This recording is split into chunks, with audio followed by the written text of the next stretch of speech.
كان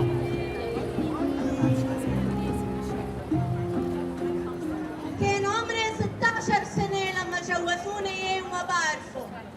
قلت إنه رح حبه لأنه طويل وقوي. يعني إذا ما عندك ولا سبب تضرب كرماله مرتك، هي بتلاقي لك السبب. كان عمري 16 سنة أول مرة ضربني لأنه نسيت أشتري بصل. For the International Day for Women's Rights, Lebanese women have taken to the streets.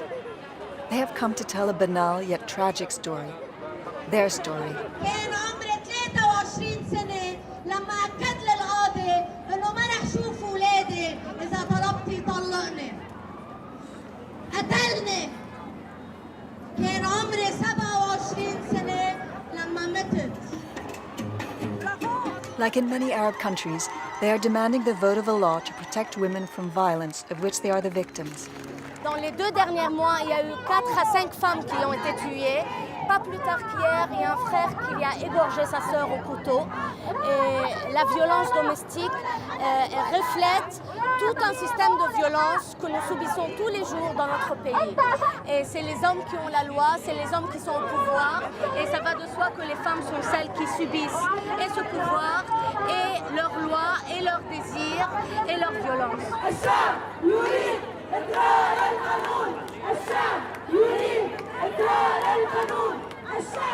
The people want, a slogan that appeared 3 years previously during the Arab Spring. In Tunis, women were in the front line demanding the downfall of the dictatorship. And then a few months later, the election of the Islamist party Ennahda was to once again have thousands of them in the streets. وبعد 56 سنة من حقوق المرأة جاء هذا الحزب ليشكك في حقوقنا ولن نسمح له. In Cairo, during the Egyptian Revolution, the women are also there. But during the demonstrations against the ruling power, they are the target of systematic attacks and sexual assaults. While the people of the Arab world rise up in the name of freedom, the rights and status of women unleash vehemence and political clashes more than ever. And yet, 50 years ago, women's freedom and emancipation already seemed a sure destiny for Arab women. While their country became independent, some women, such as Egyptian actresses and dancers, proudly showed off their free and sensual bodies. And the political leaders of the time, the liberators of the people, declared they also wanted to liberate women. 50 years on, however, Arab women are having to fight more than ever to conquer or defend the rights they so dearly acquired. And their condition has not improved, at least very little. What happened? How will Arab women manage to shake up these societies so closed by sexism and the patriarchy? This film recounts their struggle and their history. Tunisia is one of the countries where Arab feminism, over a century old, is the most solidly entrenched. Sharifa is one of the pioneers of Tunisian feminism. At the Jalaz Cemetery in Tunis, she is taking her daughter and granddaughter to the grave of the person who inspired her, the free thinker Tahar Haddad, who died in 1935. طاهر حداد هو من الراجل يطلب حق المرأة. حب المرأة باش تدخل في الحياة نتاع البلاد والحياة السياسية وتقرأ وتثقف وطلب لها معناها طلب حقوقها اللي كانت في الظلم والاستبداد. المرأة ما تخرج من دارها من دار بوها إلا دار راجلها ومن دار راجلها اللي جابينها هكا يقولوا. بل طاهر الحداد تفكروا فيه. ولو شباب انتم مازلتوا تفكروا هذا هو اللي بداكم هو اللي عطاكم حريه المراه وبداها مش من اول القرن. خاطر قبل كانت المراه تطلق من غير محكمه من غير ما يمشي راجل يكون قاعد ما عجبتوش المراه ولا ما يمشي للشاهد عدل تلقى عنده حانوت في الحومه يقول باش نطلق ياخذ الدفتر نتاعو طلق ويجيب لها الطلقه نتاعو ويقولها بلا ماء. عبارة كايني ما عنده ولاد برا فسك العائلة هذيك كيف تمشي كيفاش حالتها تولي تمشي يضربوها ولا يبوها يخدموا على الصغيرات. Tahar Haddad embodies Tunisian feminism. In 1929, this nationalist activist wrote a revolutionary book, Are Women in Islamic Law and Society? Le devoir nous appelle d'une manière pressante à agir pour l'amélioration de la condition de la femme que lui avait imposé l'âge des ténèbres. Nous devons la considérer comme un membre actif dans la société, comme la compagne de l'homme et son égale. According to Tahar Haddad, the liberation of the country then occupied by the French colonizer also means the liberation of women. And this former theology student also maintained that Islam does not oppose this. Tahar Haddad dit que ce n'est pas le divin qui est responsable de la sujétion des femmes, mais c'est les rapports sociaux, c'est la société, c'est ce qui se passe au niveau culturel qui en est responsable. Et donc, en conséquence, il a proposé donc, que la polygamie soit abolie, que le voile soit aboli, que la répudiation soit abolie. Although supported by an intellectual and reformist elite, Tahar Haddad is fiercely attacked by the conservatives and those upholding the religious tradition. Il a été violemment agressé par tous les ulama de la Zitouna, considérant que le livre de Tahar Haddad ne visait pas la libération des femmes, mais il voulait ruiner la aqida, c'est-à-dire la foi des musulmans. Pourquoi? Quand on essaye de comprendre pourquoi il pense que c'est ça, parce que finalement ce statut des femmes faisait une décentralité de la foi musulmane. Toucher à la polygamie, c'est se mettre dans l'espace de la mécréance. Toucher au problème du voile, c'est se mettre dans l'espace de la mécréance.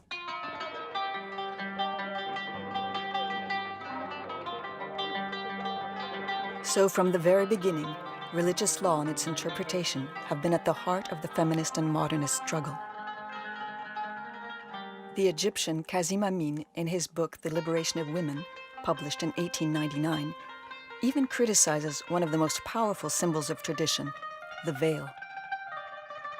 Imposer le voile à la femme est la plus dure et la plus horrible forme d'esclavage. C'est quand même étonnant.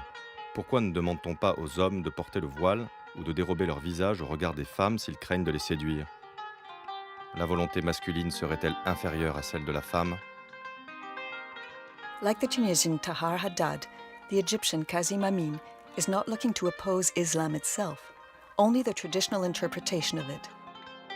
By advocating women's liberation, he is above all standing up against the decline of his country and moving towards modernity. On voit ces revendications apparaître, se développer essentiellement dans quelques pays, c'est-à-dire en Égypte essentiellement, mais également en Syrie-Liban et en Tunisie. Vous avez eu tout ce qu'on a appelé une pensée réformiste, moderniste, qui pensait que pour moderniser le monde arabe, il était nécessaire de moderniser sa société et qu'il fallait en matière de femmes, et qu'il fallait non pas s'inspirer totalement de l'Occident, bien sûr, puisque le rapport aux religieux n'a jamais été le même dans le monde arabe et dans l'Occident moderne, disons dans l'Occident de la modernité, mais qu'il fallait prendre certaines valeurs, certains principes qui n'avaient pas peur, ce mouvement réformiste n'avait pas peur de dire sur ce point-là, on peut s'inspirer de l'Occident. Parce qu'à partir du moment où ces penseurs réformistes ont pris conscience de la nécessité de réformer l'islam, de moderniser leur société, la question de la femme s'est automatiquement posée à eux. While these men elaborate the first feminist theories, it is nonetheless women who are going to shake up the tradition forever. The Egyptian Huda Sharawi could be considered the first Arab feminist. In 1923, returning from a feminist congress in Europe, she breaks a taboo. As she gets off the train at Cairo station, she lifts her veil in public and shows her face. Among all the disapproval, a crowd of women spontaneously begins to applaud. تنحية السفساري هو معناها رمز باش تنحي باش تخرج من الوضع اللي فيها وتولي امرأة من جد عندها حقوق وعندها واجبات وتولي معناها امرأة معناها عندها دور في المجتمع ودور نضالي. Huda Sharawi creates the Egyptian Feminist Union. She fights for women's independence, political and social equality with men, and the cooperation between Arab and European feminists. Her gesture sparks a chain reaction by women in Egypt and far beyond its boundaries. In 1924, the Tunisian Manoubia Wertani removes her veil too, followed in 1929 by Habiba Menshari. Their battle against the veil and polygamy inspires the fight of all the Tunisian feminists like Sherifa, who joins the Union of Tunisian Women in the 1940s. وديما احنا كيف في الاجتماعات نتاع الاتحاد النسائي ندافعوا على المرأة اللي تطلق من غير محكمة يمشوا يدقوا على الديار وتندقوا على دار. عندنا اجتماع مش نعطيهم المرأة نكلموها باش تجي الاجتماع يخرج لنا راجلها تحب شنو تحب؟ هيا برا شدوا دياركم برا مشوا شدوا دياركم يزيوا. يا ولدي اسمع احنا نكافحوا ضد الاستعمار الفرنسي، قولي باش تخرج انت فرنسا، انت باش تخرج فرنسا، برا شد دارك وشد ومشي عمل عقلك يا مرأة. The Union of Tunisian Women, created in 1944 and close to the Communist Party, grouped together activists from different communities, French women of Tunisia, as well as Muslim or Jewish Tunisian women. At that period, they saw the fight for women's rights as a prolongation of another battle, one that leads a whole colonized population to the liberation of its country.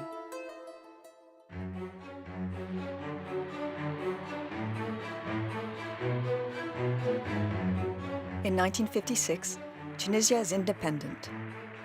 Habib Bourguiba, the first president of the Tunisian Republic, becomes the architect of women's liberation. He institutes the Code of Personal Status, where polygamy and repudiation are outlawed, judicial divorce is established, and the minimum age for marriage is fixed at 17. He took advantage of this moment of national consensus, independence, to enact these reforms, even managing to sway the religious authorities of the time. In this way, Bourguiba turns into law the ideas defended by the Tunisian feminists since Tahar Haddad. He is convinced that his country can only become a true modern state with the emancipation of women. Au-dessous des hommes qui étaient victimes du régime colonial, il y avait les femmes qui étaient victimes au second degré d'une situation épouvantable, et qui provient de vieilles habitudes, de traditions, ayant un caractère sacré, n'est-ce pas, un aspect religieux, qui a fait que les femmes elles-mêmes étaient résignées à leur sort. Symbolically, Bourguiba lifts the traditional veil of this woman in public. Leur enlevant aujourd'hui leur voile, ce qu'il appelle ce misérable chiffon, le chef de l'État rappelle que la femme tunisienne est, en droit du moins, égale de l'homme. Although he does not establish total equality, this state feminism, tinged with paternalism, is going to deeply transform the lives of Tunisian women. State schooling becomes free for all, and co-education is the norm. Women enter the job market. Another Tunisian exception, family planning, including birth control, is set up.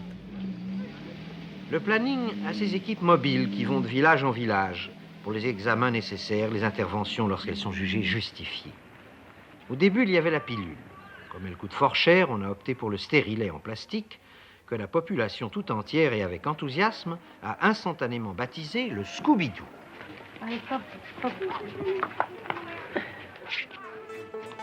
Abortion is made legal in 1973 for all Tunisian women, unconditionally. In Tunisia, real state feminism appears, and will remain an exception within the Arab world. In the majority of the other countries, independence will, on the contrary, marginalize the feminist fight.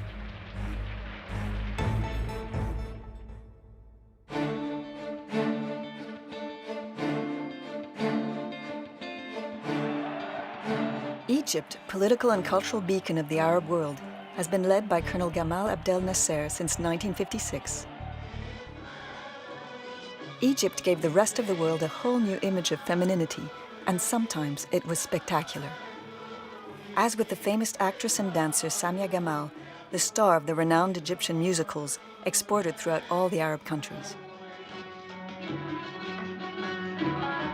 Le centre névralgique du cinéma se trouvait en Égypte. C'était le Hollywood sur le Nil. Bare-bodied, seductive, and femme fatale, the movie stars transform the image of the Arab woman. They are the modern heroines who also bring an ancestral art back into fashion, dancing.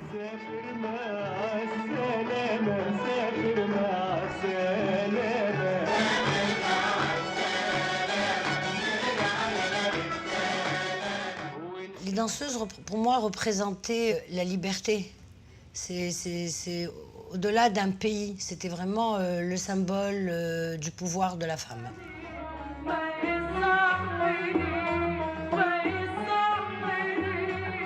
And it was a woman who literally incarnated Nasser's Egypt thanks to her voice, the singer Kalsoum. Even more famous than Nasser, with whom she was close, Kalsoum sings of love and passion and manages through her art to create a powerful link between all the inhabitants of the Arab countries.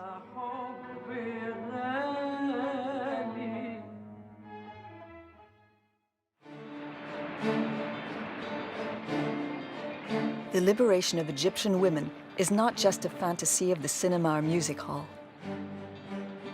Under Nasser's regime, they obtained the right to vote. Young female city dwellers have access to education in public areas. Women also enter the job market. They abandoned the veil, and mentalities, especially male-female relationships, seem to have evolved.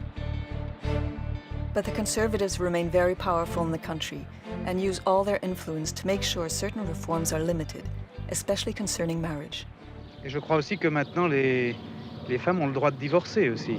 Oui.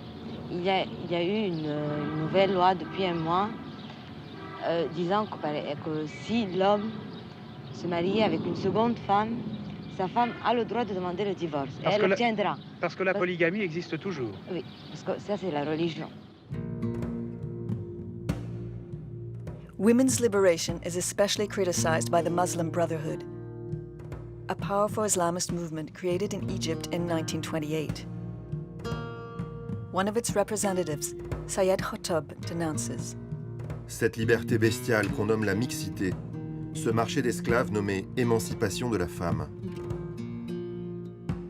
The Muslim Brotherhood is the main opponent of Nasser's regime that calls itself revolutionary socialism.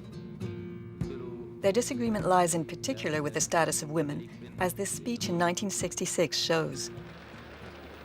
وقابلت المرشد العام للإخوان المسلمين وقعد وطلب مطالب. طلب إيه؟ أول حاجة قال لي يجب أن تقيم الحجاب في مصر وتخلي كل واحدة تمشي في الشارع تلبس طرحة.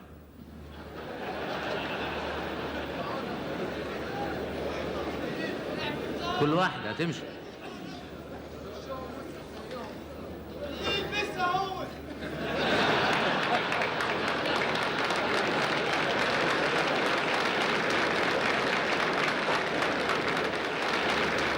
المرأة ما تشتغلش. أنا في رأيي إن المرأة حينما تعمل نحن نحميها. طلب حاجات بقى بعد كده بنقفل السينما وبنقفل المسارح بنخليها ضلمة خالص يعني.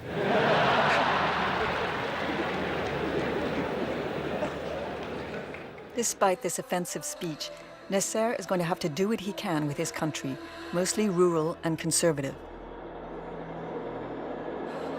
And the reforms he makes for Egyptian women will still remain very much inferior compared to those taken on by the Tunisian Bourguiba. In 1965, the two presidents meet. One of the people with them had this anecdote to tell. Nasser lui aurait dit « C'est très bien ce que vous avez fait en Tunisie pour les femmes, c'est bravo. Bravo. » Et Bourguiba, qui était un homme très pragmatique, dit « Vous n'avez qu'à faire la même chose. Qui vous empêche? Vous êtes tout puissant dans ce pays, vous êtes bien aimé, vous êtes les zaïms, etc. » Et Nasser lui aurait répondu « Je ne peux pas. » Voilà. Donc, est-ce qu'il ne pouvait pas? Est-ce que c'était un manque d'audace? Est-ce qu'il ne pensait ne pas avoir? Mais en tout cas, effectivement, le régime socialiste nassérien égyptien, eh bien, n'a pas fondamentalement changé la condition féminine en Égypte.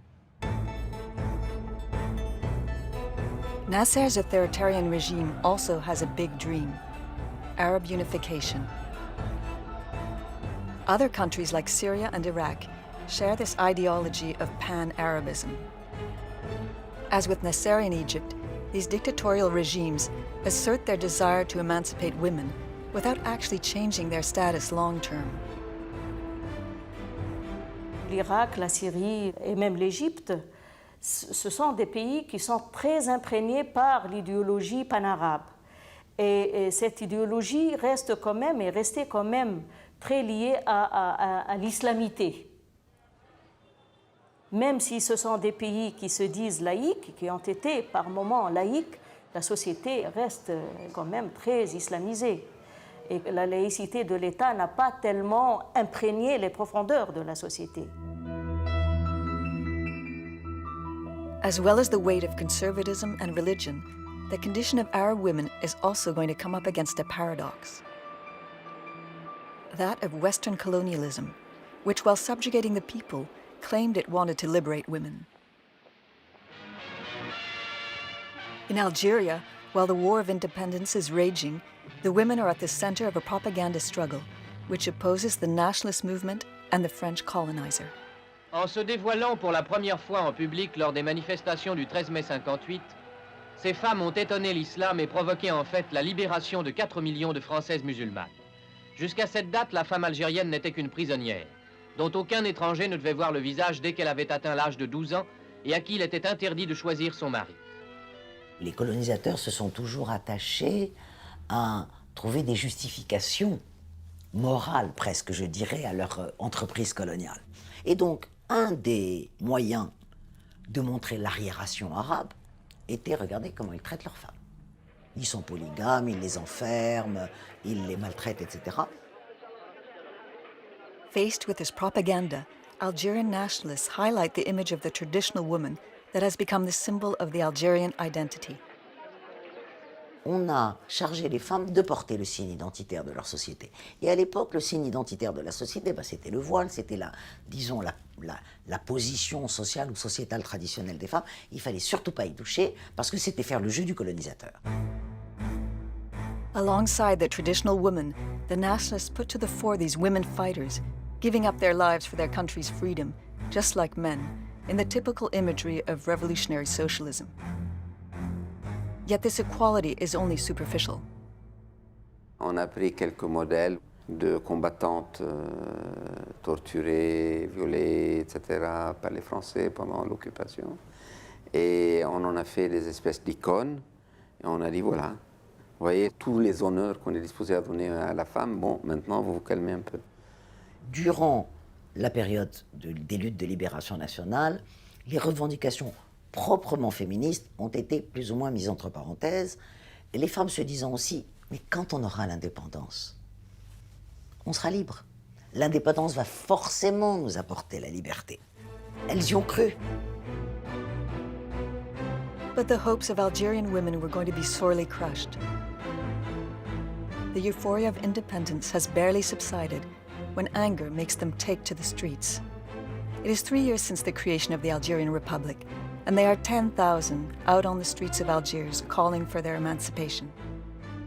Nos leaders, pères de la nation, sauveurs du pays, sont portés en triomphe par les foules au moment des indépendances, ils ont très bien compris que la meilleure manière d'exercer un contrôle social, c'est d'abord de prendre en main cette religion, et ils l'ont prise en main, en nommant les imams, etc., etc. Et deuxièmement, ils ont très bien compris qu'en laissant aux hommes le pouvoir sur les femmes, eh bien, ils ne leur demanderaient rien d'autre.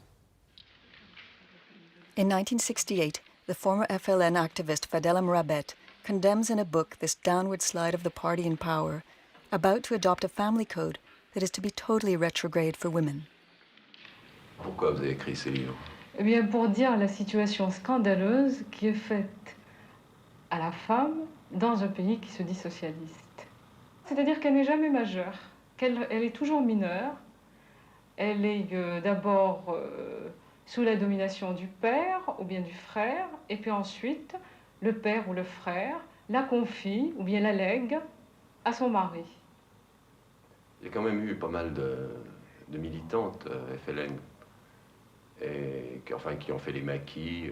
Oui, bien sûr, mais au fond, dans les maquis, les femmes algériennes ont été de simples exécutantes.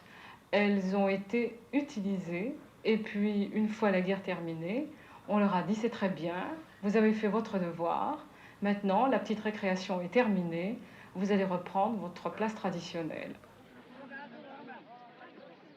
With independence, despite the promises of the politicians at that time, the situation of Arab women had finally evolved very little.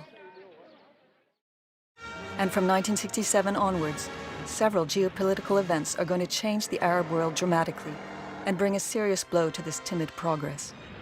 5 juin à l'aube, les avions israéliens foncent sur les objectifs militaires d'Égypte, de Syrie et de Jordanie. En 3 heures, l'aviation arabe sera anéantie. The 1967 war marks the brutal defeat of the Arab armies by Israel, in particular Nasser's Egypt. This debacle spreads a blast wave throughout Arab public opinion, overturning the political balance of power to the advantage of the religious leaders and conservatives. 67, ce n'est pas la défaite des Arabes, mais de la modernité. C'était la défaite des forces modernisantes et la légitimité de l'arrivée au pouvoir des forces conservatrices. Ni Nasser, ni les modernisateurs n'étaient démocratiques. C'était comment dirais-je, des modernités autoritaires.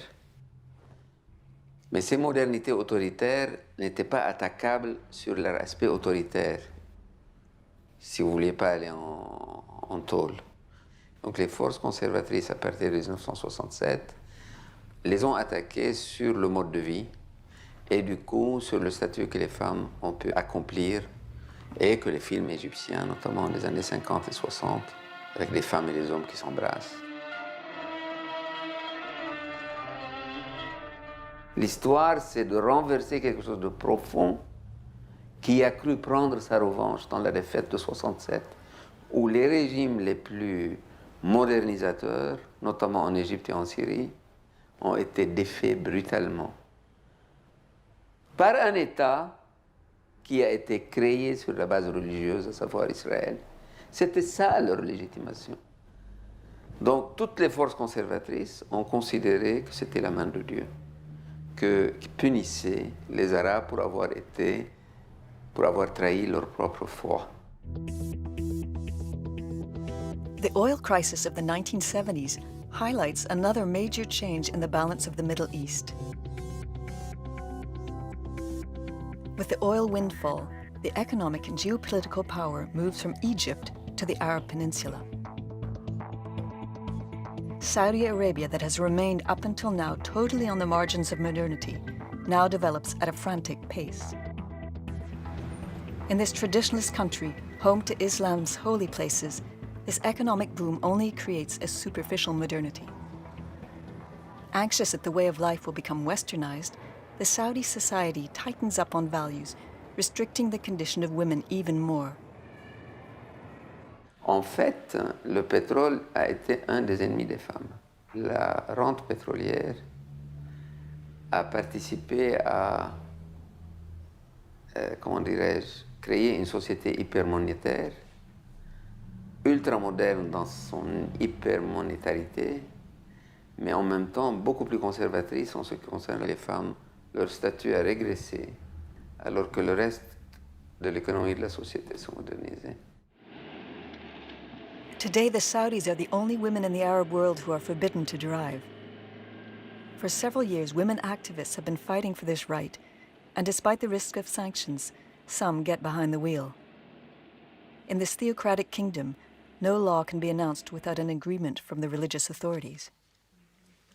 لا يوجد في شريعتنا الغراء ما يمنع من قيادة المرأة أو يؤيدها، وإنما مبنى ذلك على المفاسد والمصالح. من أجل ذلك رأى العلماء الكرام أن درء المفاسد مقدم على جلب المصالح.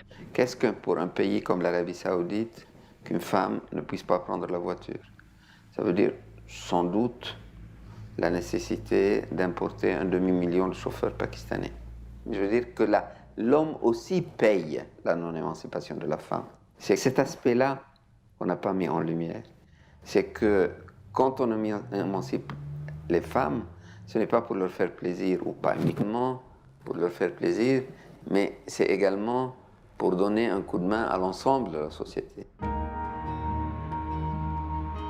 The Gulf countries rapidly use their financial power to try and export their social model to other Arab countries. نتيجة الضغط الحياة المعيشية ووجود البترول في دول الخليج، هاجر ملايين من المصريين من الطبقة الدنيا الغير متعلمة معظمهم، وسافروا إلى دول الخليج وبالذات في السعودية. هناك انبهروا بالحالة الثراء التي فيها هذه الدول. هم بيعتبروا أن الإسلام ده مهبط الإسلام، وبالتالي كل ما يقولونه هو الأصح، فاتفقوا يقلدوا وعادوا إلينا بالنقاب، عادوا إلينا بالحجاب اللي هو مغلق، عادوا إلينا حتى الأكسن، اللكنة المصرية اتغيرت.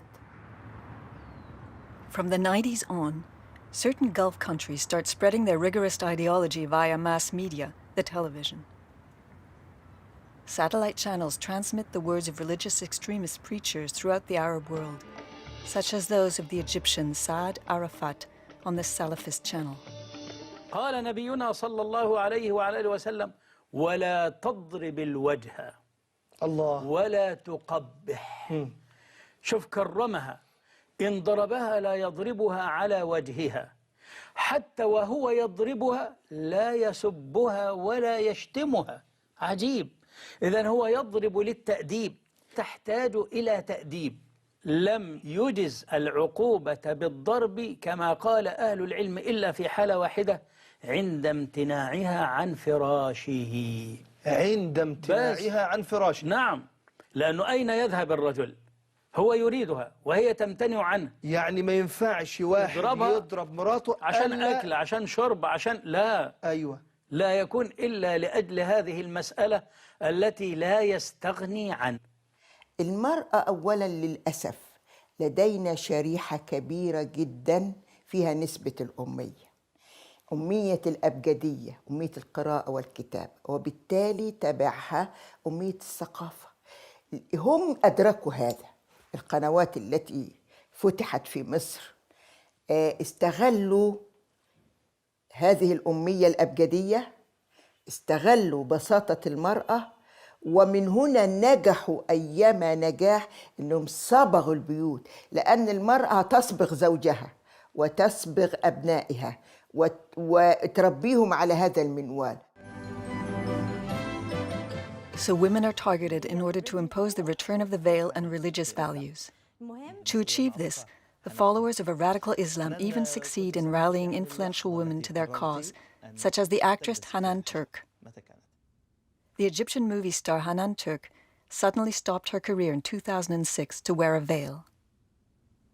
رحت الشيخ ربنا يكرمه ويعزه، قلت له قول لي الحجاب جنة ونار ولا درجات جنة؟ لو جنة ونار مش هلعب، لا أنا عايزة أدخل الجنة، مش ممكن أبدا. أنا ما بقدرش على لسعة ولاعة ولا كبريت ولا شمعة ولا حرارة الشمس، ولا ما أقدرش.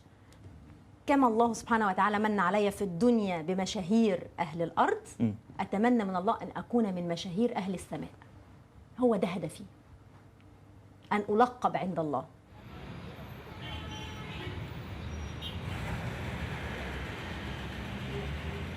Little by little, the Islamists succeed in imposing the return of the veil throughout Egyptian society, even among the women who do not support their ideology. Le retour du voile est allé de pair avec la réislamisation des sociétés. Au début de cette réislamisation, le hijab était un voile militant, incontestablement. C'est-à-dire c'était les militantes de l'islam politique qui portaient le hijab. Et puis petit à petit, au fur et à mesure de la réislamisation des sociétés, effectivement, c'est devenu ce voile identitaire, on peut dire. Ce voile identitaire, c'est-à-dire, voilà, on marquait l'appartenance à la religion par le port du voile. Mais moi, j'estime que c'est une victoire absolument remarquable de l'islam politique d'avoir pu transformer le hijab de voile militant en voile généralisé. But in this paradoxical society, religious morals that have become omnipresent do not prevent some women from looking for areas of freedom within the religious framework. Alongside the programs of the extremist preachers, one satellite channel transmits the successful program presented by the Egyptian sexologist Heba Khatob, who dares to breach taboo subjects. الجنس ما تخافوش، تعالوا كلكم. ايوه هنتكلم في الجنس.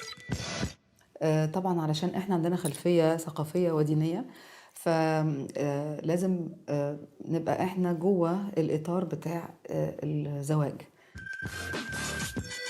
هو الشيوخ في الاخر هم بني ادمين بيصيبوا وبيخطئوا، لكن الدين لا يخطئ. فشغل المرأة مش حرام، انها تتكلم في الجنس بشكل محترم وبشكل طبي وبشكل علمي مش حرام، بالعكس بتفيد بيه ناس. ان هي تكسب فلوسها وتحتفظ بيبقى ذمتها المالية مش حرام، تشتري حاجات باسمها مش حرام، تلبس حاجة كويسة وشيك وتركب عربية كويسة وغالية مش حرام. يبقى ليه بقى الفيمينيزم؟ يعني ليه عشان ايه؟ محتاجاه في ايه؟ الفيمينيزم علشان النداء بحرية المرأة، ما هو ديني مديها لي.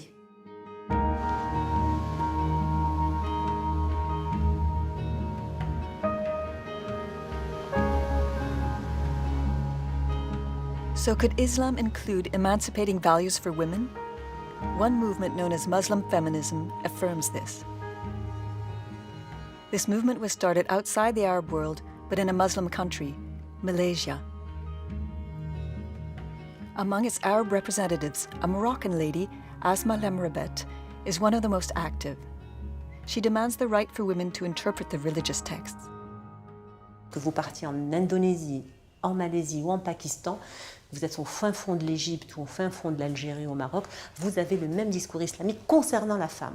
La relecture donc des textes sacrés à partir d'une vision féministe et féminine, c'est quelque chose de très important parce qu'au moins elle va revaloriser justement la perception féminine. Deuxièmement, elle va ouvrir un champ qui a jusque-là été complètement fermé aux femmes, celui de l'interprétation du texte. Comment peut-on accepter des lectures qui ont 1500 années où il n'y a pas l'empreinte des femmes? Quand on voit la réalité de nos sociétés, quand on voit toutes ces femmes qui sont dans l'espace public, qui sont partout, qui sont même en train de gérer des familles. Au Maroc, on a 36% ou plus de 30% de foyers qui sont gérés par les femmes seules. Et on parle encore de pouvoir de l'homme et tout ça. Je dis que le discours finalement islamique est d'un côté et la réalité de l'autre. Et nos savants sont complètement enfermés dans leur citadelle. C'est-à-dire qu'avec leur discours, ils sont complètement déphasés par rapport à notre réalité. Morocco has been independent since 1956. King Mohammed V is the commander of the faithful. He belongs to a dynasty that claims filiation with the Prophet. The king is also a religious leader. The country is traditionalist and the Code of Personal Status promulgated in 1959 remains very conservative. Nearly 50 years later, it is the grandson of Muhammad V who modifies the family code by promulgating the new Mudawana. Muhammad VI announces that the new laws limit polygamy, end repudiation, and facilitate divorce for women.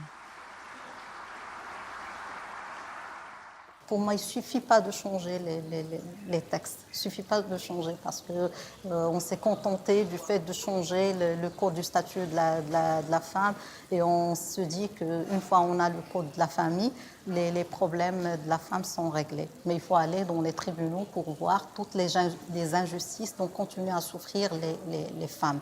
Parce que justement, on a un système judiciaire qui est corrompu. Par exemple, dans le nouveau code de la famille, la polygamie est limitée.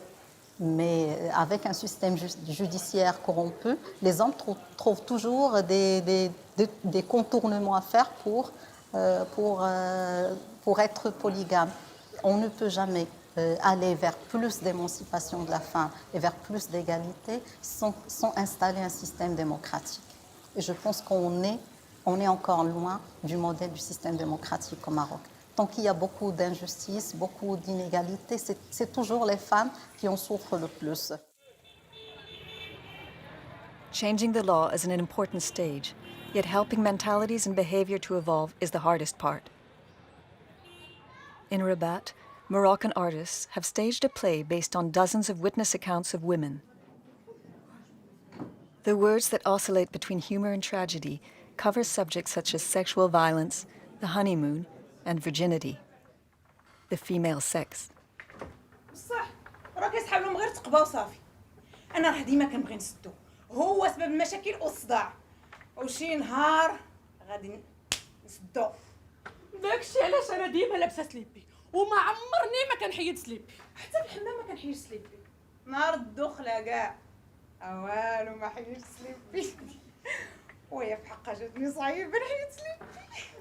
انا راني دابست لك مع راجع على وديت سليبي النهار ديال الدخله بغا يحيدوا لي صح ما خليتوش بدا كله كيتراعد وتيقول لي والهبيله وانا زعما راني راجلك وراه غنكون بغيت ولادك بارك الله اش هاد لبسه لا راني راجلك ودافع عليك الصداق وراه ديال سنه الحياه ولا حياه في الدين وراه هذا هو الشواج هذا هو الشواج هذا هو الشواج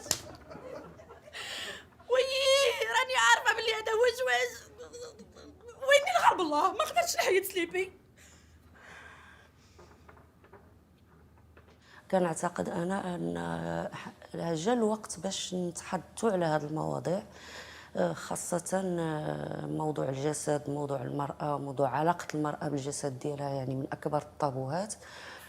وأنا في اعتقادي هي حنا كنساء حنا جسدنا ماشي ملكنا يعني من خلال تربيتنا من خلال حنا كنشوفوا بانه حنا محكوم علينا كيفاش خصنا نلبسوا شنو خصنا نلبسوا محكوم علينا فوقاش خصنا الممارسه الجنسيه ديالنا فوقاش خصها تكون بل حتى كيفاش خصها تكون عندنا مرجعيه دينيه كتحدد لنا مزيان شنو الممنوع شنو اللي ماشي ممنوع شنو حرام شنو اللي حلال.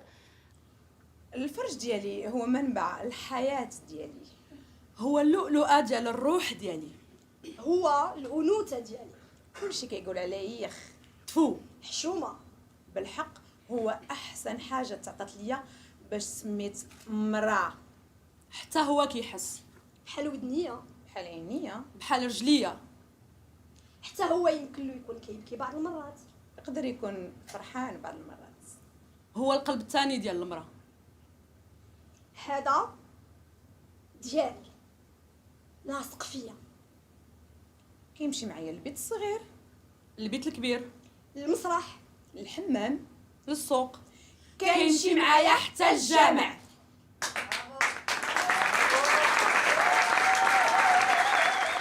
تم يعني السدف والقذف السب ديال الممثلين يعني وكاين اللي طالب باسقاط الجنسيه المغربيه عليا كاين اللي طالب بان حنا خصنا نمشيو نتعالجوا نفسانيا كاين اللي قال ان بحال هاد الشابات اللي شفتو في سوق الخشبه الممثلات الجدع الرائعات بحال هادو يجوز فيهم القتل ولكن يعني في مجتمع محافظ، في مجتمع سكيزوفريني، في هذه ردود الفعل ضروريه، وهذا كيزيد بالنسبه لمسرح الاكواريوم ككل كيزيد يدفعوا انه يشتغل.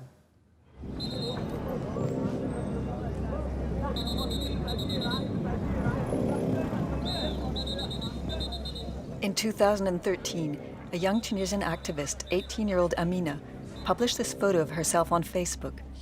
It was a provocative act which divided the country.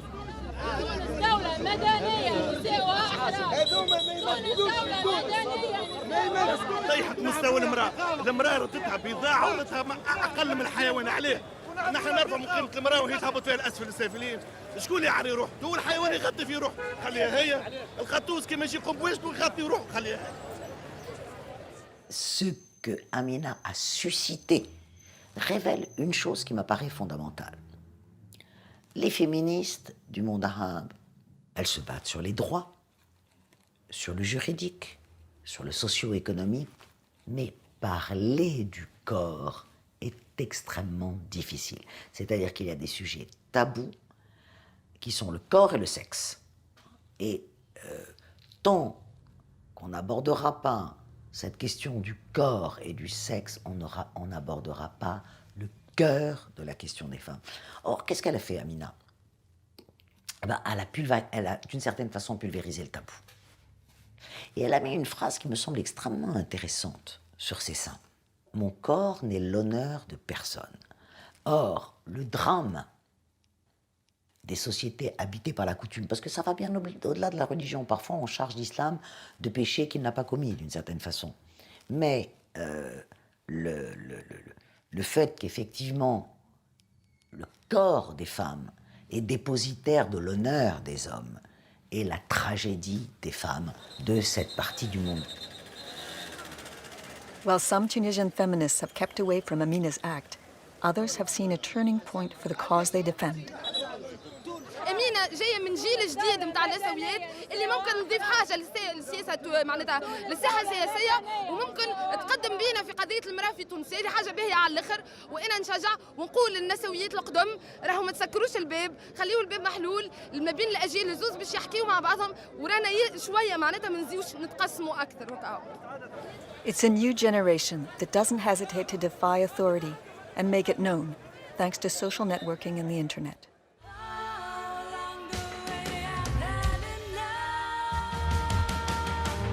On YouTube, this is a video of Massive Scar Era, an Egyptian metal band.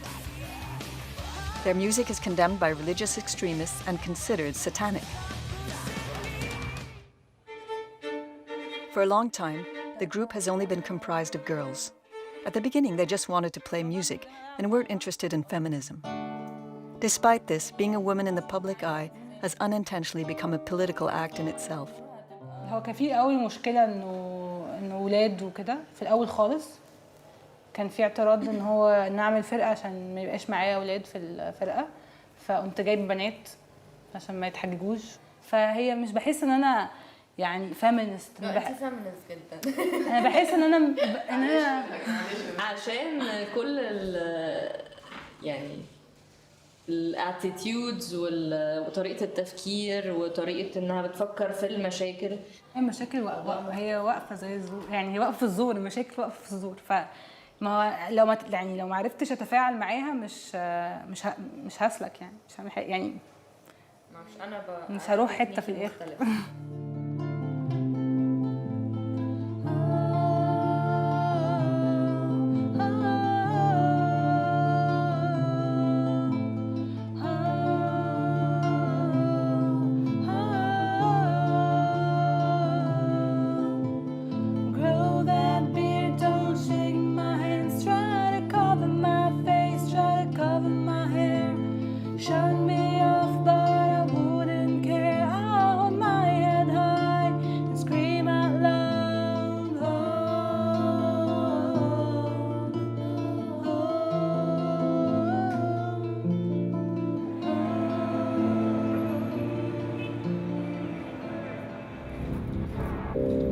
Not far from Tahrir Square in Cairo, the walls tell the story of the Egyptian revolution, especially the attacks on the women who came to demonstrate in the name of freedom. The fall of the dictators during the Arab Spring liberated the voice of women, but also the violence exerted on them. La question des femmes, c'est vraiment la question qui nous permet de bien comprendre ce qu'est la liberté. Dans la notion de liberté, il y a liberté et égalité. Et si on n'a pas les deux en même temps, eh ben, on n'a rien. Le féminisme, c'est une pensée politique. On ne peut pas penser le féminisme sans la liberté politique, la liberté d'opinion. Comment voulez-vous qu'il y ait une véritable démocratie sans que chaque citoyen et chaque citoyenne aient les mêmes droits? C'est impossible, c'est impossible. Donc, effectivement, la démocratie pose la question de l'égalité. And after the Arab revolutions, this equality hasn't actually evolved. Here's the only glimmer of hope in the feminist fight. In Tunisia, in January 2014, the Constituent Assembly confirmed the rights acquired by women in 1956, despite pressure from the Islamists who wanted to reduce them. And this was thanks mostly to the mobilization of the civil society and to the existence of a feminist fight that lasted in spite of Ben Ali's dictatorship. Also, in other Arab countries, women continue to fight for their rights.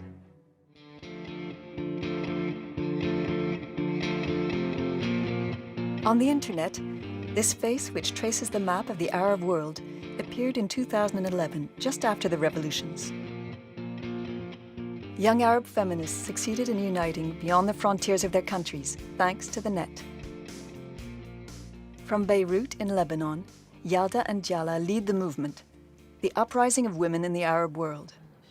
فهذا التضامن النسوي هو الأساس يعني بأي تغيير ممكن يصير على صعيد حقوق المرأة.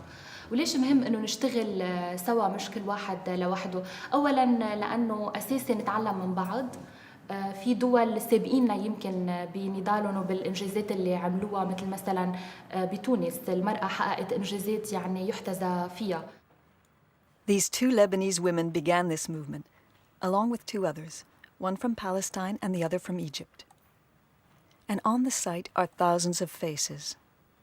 Women and men, simple citizens from all the Arab countries, asserting their commitment for women's rights. كان كتير مفاجئ بأي سرعة كبرت حملة الصور. ما كان كتير مفاجئ أنهم شاركوا رجال لأنه نحن إنه عارفين وعايشين بحياة اليومية وبنعرف كيف الذكورية بتمس وبتعنف الرجال قد ما بتعنف المرأة. منشان هيك بتصور بعدنا يعني بمرحلة بتسبق يعني ثورة نسوية.